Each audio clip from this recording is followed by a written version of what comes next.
नाना पटोलेंनी खातेवाटपावरून महायुतीवर निशाणा साधला। महायुती सरकारची परिस्थिती कौरवांसारखी झाली आहे, ते आपापसात लढूनच कार्यक्रम संपवतील असा खोचक टोलाही त्यांनी लगावलाय। तर आता हे पालकमंत्री पदासाठीही भांडतील असा चिमटाही नाना पटोलेंनी काढला।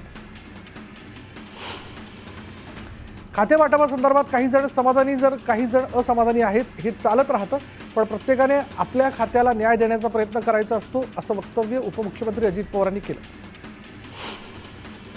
खातेवाटपावरून कोणतीही नाराजी नाही, पालकमंत्री पदावरूनही वाद होणार नाहीत, पालकमंत्री पदाचं योग्य पद्धतीने वाटप होईल अशी माहिती चंद्रशेखर बावनकुळे यांनी दिली।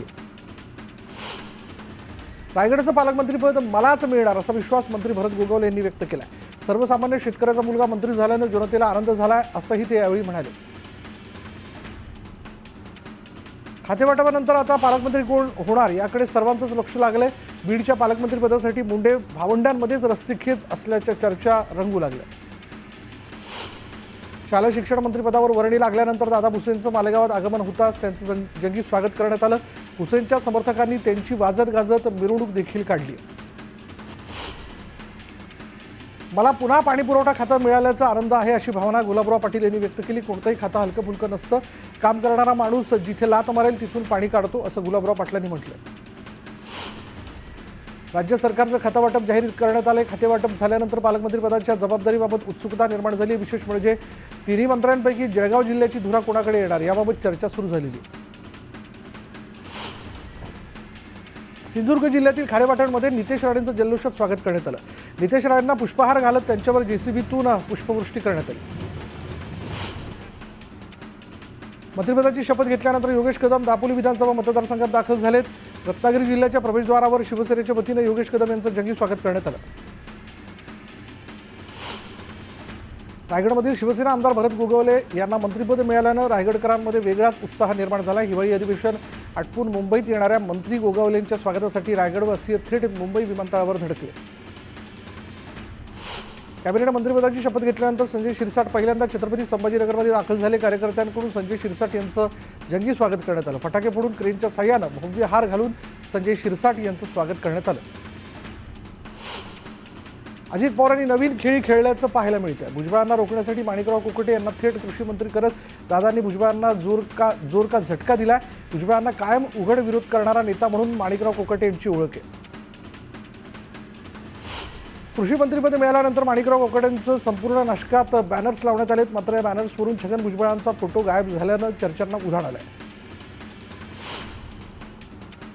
कोल्हापूरमधील शिवसेना उभाटाचे नेते के.पी. पाटील यांनी मंत्री हसन मुश्रीफ यांची भेट घेतली। मुश्रीफांच्या घरी जाऊन मंत्रिमंडळात समावेश झाल्याबद्दल त्यांचा सत्कार केला। त्यामुळे निवडणुकीआधी महाविकास आघाडीत गेलेले के.पी. पाटील पुन्हा महायुतीकडे येणार असल्याच्या चर्चा जोर धरू लागल्या।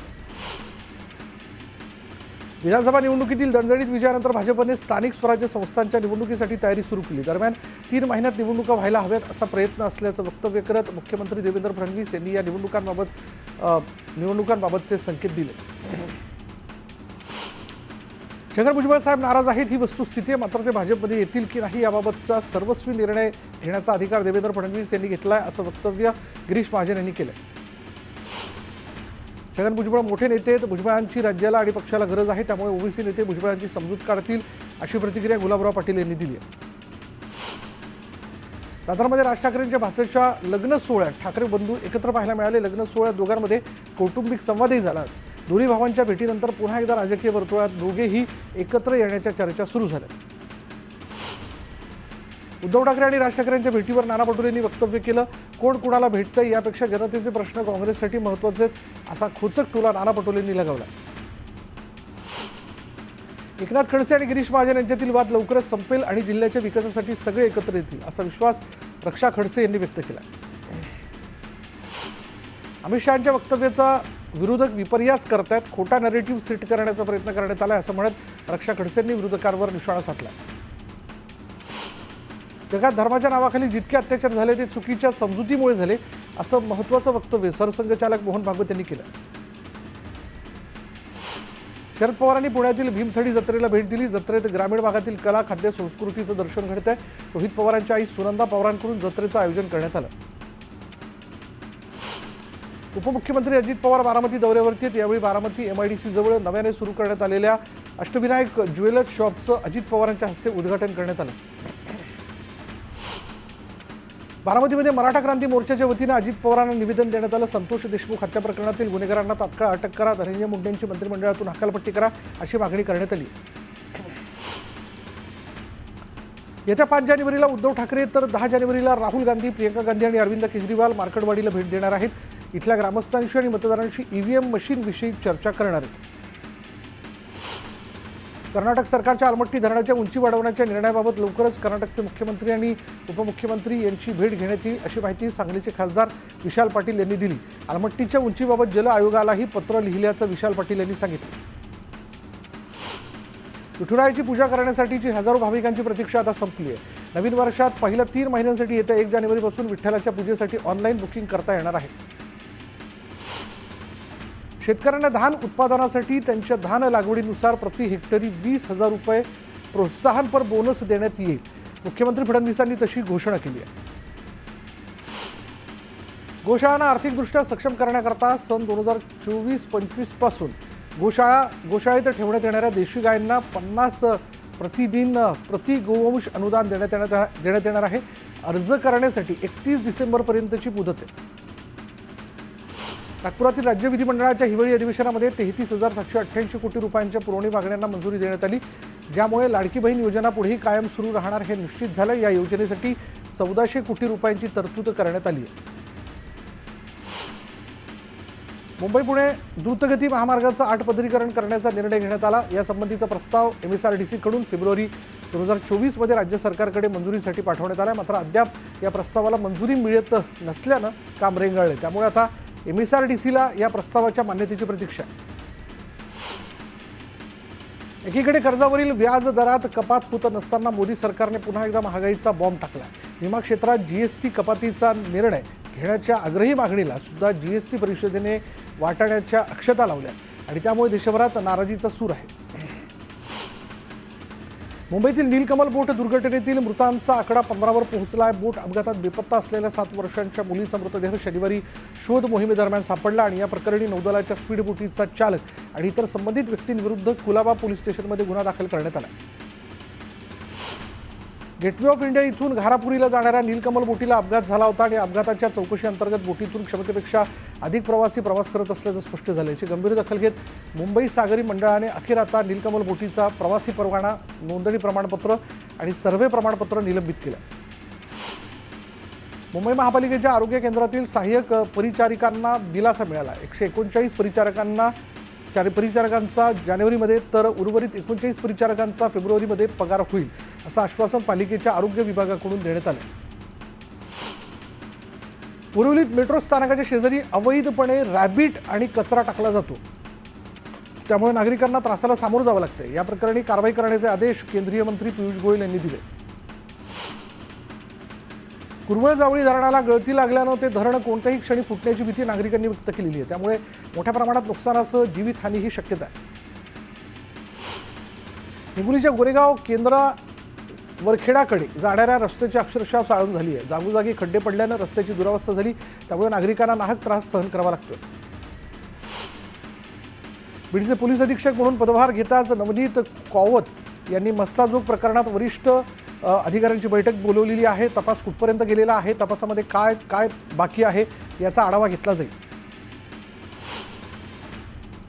जुन्या मुंबई पुणे महामार्गावर देहू रोड सेंट्रल चौकात बेशिस्त वाहन चालकांमुळे वारंवार वाहतूक कोंडीचा सामना करावा लागतोय. वाहतूक पोलिसांनी बेशिस्त वाहन चालकांवर दुर्लक्ष करू नये अशी मागणी वाहन चालकांनी केली आहे. माजी खासदार इम्तियाज जलील यांच्यावर छत्रपती संभाजीनगरमध्ये गुन्हा दाखल करण्यात आला. आंदोलनात गाढवांचा वापर केल्याप्रकरणी इम्तियाज जलील यांच्यासह 30 आंदोलकांवर गुन्हा दाखल करण्यात आला. नाताळच्या सुट्टीत पर्यटकांनी कोकणच्या समुद्रकिनाऱ्यांना पसंती दिली आहे. नाताळ आणि 31 निमित्तानं समुद्रकिनाऱ्यावरील सर्व रिसॉर्ट हाऊसफुल झाले. सोलापूरच्या बार्शीमध्ये सरपंच संतोष देशमुख यांच्या हत्येच्या निषेधार्थ कॅन्डल मार्च काढण्यात आला. आरोपींना तात्काळ अटक न केल्यास रास्ता रोकोचा इशारा देण्यात आला. अहिल्यानगर बीड परळी रेल्वे मार्गावरील बीड शहराजवळील 2,70,00,000चा रेल्वे पूल पाडण्याचं काम सुरू आहे. पूल सरळ रेषेत नसल्यानं तो पूल पाडून दुसरा बनवावा लागणार आहे. रेल्वे अधिकाऱ्यांचा एवढा बेजबाबदारपणा कसा असू शकतो असा सवाल सामाजिक कार्यकर्त्यांनी उपस्थित केला. अहिल्यानगरमध्ये हिंदुत्ववादी कार्यकर्ते दिनेश जोशी यांनी एक वेगळा उपक्रम राबवला। पतंगाच्या बाजारपेठेत जाऊन त्यांनी पतंग विक्रेत्यांना गुलाब पुष्प देत नायलॉन मांजा न विकण्याचं आवाहन केलं। त्यासोबतच मांजा विकत घेणाऱ्यांवरही प्रशासनाने कडक कारवाई करावी अशी मागणी दिनेश जोशी यांनी केली। हिंगोलीच्या वसमतमध्ये मोठ्या प्रमाणावर केळीची लागवड केली जाते, मात्र सध्या केळीचे दर घसरलेत। केळीला सध्या 1100 ते 1400 रुपये प्रति क्विंटलपर्यंत दर मिळत असल्यानं शेतकऱ्यांना आर्थिक नुकसान सहन करावं लागतं। मनसरमध्ये अवैध धर्मांतराच्या विरोधात हिंदुत्ववादी संघटना आक्रमक झाल्यात। यावेळी हिंदुत्ववादी संघटनांनी मोर्चा काढून निदर्शनं केली। शहापुरात मुख्य हजारपेठेत ज्वेलर्सच्या कामगारावर गोळीबार करण्यात आला। यात त्याचा मृत्यू झाल्याने या घटनेच्या निषेधार्थ शहापूर बाजारपेठ बंदची हाक देण्यात आलेली आहे। यावेळी संतप्त व्यापाऱ्यांनी मूकमोर्चा काढून निषेध केला।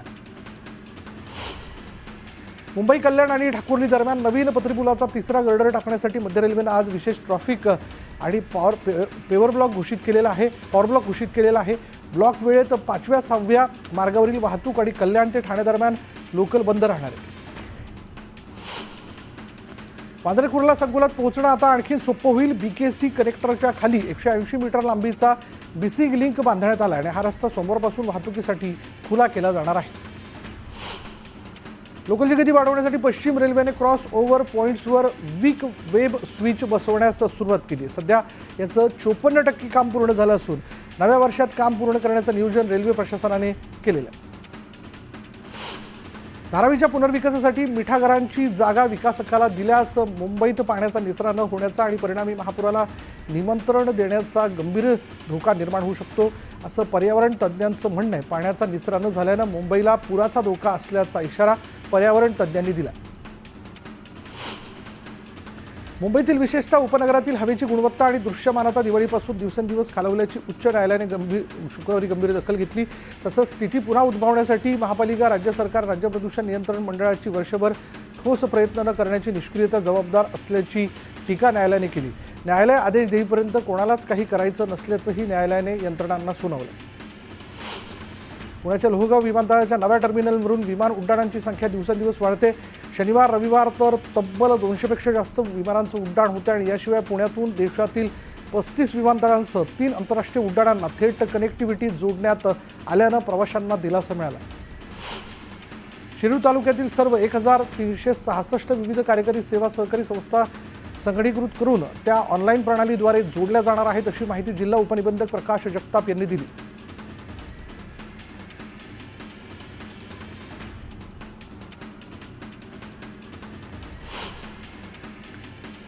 नव्या वर्षात मुंबई सेंट्रलवरून एसटी बसने प्रवास करणाऱ्या प्रवाशांना आता परळ आणि कुर्ला नेहरू नगरच्या एसटी स्थानकात वाट वळवावी लागणार आहे। सोमवारपासून मुंबई सेंट्रलमध्ये कॉन्क्रिटीकरणाचं काम सुरू करण्यात येतं आणि यासाठी हा बदल करण्यात आला। कुर्ला स्थानकातील एलिव्हेटेड करण्याचं काम जेमतेम 52% झालेलं आहे। भूसंपादनाच्या कातरीत सापडल्यानं हा प्रकल्प कासव गतीने पुढे सरकतोय। त्यामुळे हा प्रकल्प नेमका कधी होणार असा सवाल उपस्थित केला जातोय। पुण्यात भटक्या कुत्र्यांची संख्या सातत्याने वाढत असल्यानं नागरिकांमध्ये भीतीचं वातावरण निर्माण झालं आहे। जानेवारी ते नोव्हेंबर या कालावधीत पुण्यातील 23,374 लोकांवर भटक्या कुत्र्यांनी हल्ला केला। भटके कुत्रे नागरिकांवर हल्ले करतायत, त्यात अनेक जण गंभीर जखमी होत आहेत आणि यातील अनेकांची स्थिती हलाखीची असते। अशा नागरिकांना मदत म्हणून महापालिका त्यांच्या उपचाराचा खर्च करणार आहे। पुणे पुस्तक महोत्सवात हजारो पुणेकरांनी भेट देऊन मोठ्या प्रमाणावर पुस्तकांची खरेदी केली। पुस्तक महोत्सवात 22 भारतीय विविध विषयांवरील 12 लाख पुस्तकं आहेत। मुलांसाठी कार्यशाळा, सांस्कृतिक कार्यक्रम, खाद्य महोत्सव अशी मेजवानी आहे। उल्हासनगरमध्ये साडी विक्रेत्या व्यापाऱ्यांवर 2 नशेखोर तरुणांनी चाकून जीवघेणा हल्ला केला आणि या हल्ल्यात दोन्ही व्यापारी जखमी झाले असून त्यांच्यावर रुग्णालयात उपचार सुरू आहेत। कल्याणमधील धक्कादायक प्रकार समोर आलाय। 8 ते 10 जणांच्या टोळक्यानं घरात घुसून एका व्यक्तीला मारहाण केली। जमिनीच्या वादातून मारहाण झाल्याची माहिती समोर येते आणि हा संपूर्ण प्रकार सीसीटीव्ही कॅमेऱ्यात कैद झाला। कल्याणमध्ये पुन्हा एकदा परप्रांतीयांची दादागिरी समोर आली आहे। अल्पवयीन मुलीची छेड काढल्याचा जाब विचारण्यास गेलेल्या मराठी कुटुंबाला मारहाण करण्यात आली। त्यातही धक्कादायक बाब म्हणजे मारहाण झालेला तरुण हा पोलीस कर्मचारी असल्याचं समोर आलं। कल्याणमध्ये भाजपच्या पदाधिकाऱ्याला मारहाण करण्यात आलेली आहे। हेमंत परांजपे असं या पदाधिकाऱ्याचं नाव असून या प्रकरणी पोलिसांकडून अधिकचा तपास सुरू आहे। पिंपरी चिंचवड पोलिसांच्या वाकड पोलिसांनी हरवलेले आणि चोरीला गेलेले 20 लाखांचे 120 मोबाईल हस्तगत करण्यात यश मिळवलंय. पोलिसांनी हे फोन त्यांच्या मूळ मालकांच्या स्वाधीन केले. उल्हासनगरात साडी विक्रेता व्यापाऱ्यांवर 2 नशेखोर तरुणांनी चाकूने जीवघेणा हल्ला केल्याची धक्कादायक घटना घडली आणि यात व्यापारी दीपक बेहरानी आणि गोविंद बेहरानी हे गंभीर जखमी झाले. या प्रकरणी पोलिसांकडून अधिक तपास सुरू आहे. धुळे जिल्ह्यात वाहन चोरीचं प्रमाण वाढलेलं आहे. या प्रकरणी पोलिसांनी प्रदीप सैंदाणे या आरोपीला अटक केली असून त्याच्याकडून चोरीच्या तब्बल 10 मोटरसायकली जप्त करण्यात आल्या. वेळ झाली की ब्रेक घेऊया.